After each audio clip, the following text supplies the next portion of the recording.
नमस्कार मित्रांनो, आज आपण पाहणार आहे बांधकाम कामगार ई डिजिटल कार्ड कसे डाउनलोड करायचे. तर चला तर व्हिडिओला सुरुवात करूया. सर्वात आधी बांधकाम कामगार हे सर्च केल्यानंतर सर्वात वरती एक लिंक येईल, तिथे टिक करायचं आहे. बांधकाम कामगार यांची ऑफिशियल लिंक आपल्यासमोर ओपन होईल. त्यानंतर आपल्याला प्रोफाईल लॉग इन या ऑप्शनवरती टिक करायचं आहे.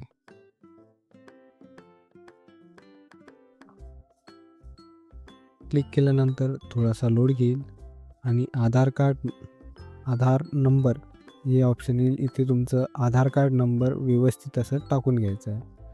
त्यानंतर खाली बांधकाम कामगारला जो नंबर तुम्ही दिलेला आहे तो नंबर व्यवस्थित असा इथे टाकून घ्यायचा आहे.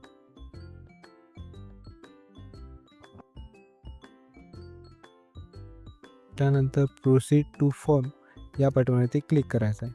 त्यानंतर तुमच्या मोबाईलवरती एक OTP येईल. तो OTP या ठिकाणी व्यवस्थित असा टाकून घ्यायचा आहे. त्यानंतर व्हॅलिड OTP या बटनवरती क्लिक करायचं आहे. त्यानंतर तुमची प्रोफाईल येथे लॉग इन होईल. त्या ठिकाणी तुम्हाला दाखवेल तुमची प्रोफाईल ॲक्टिव्ह आहे, इनॲक्टिव्ह आहे.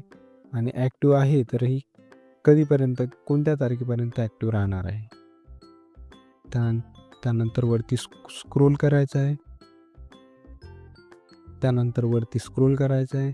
खाली कोपऱ्यात ई कार्ड असं ऑप्शन येईल. त्या ई कार्डवरती क्लिक करायचं आहे.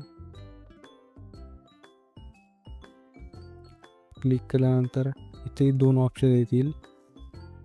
त्यामध्ये खालचं option E card renewal print या हिरव्या रंगाच्या बटनावर क्लिक करायचं आहे. इथे क्लिक केल्यानंतर थोडासा लोड घेईल. त्यानंतर तुमचं कार्ड तुमच्या समोर येईल.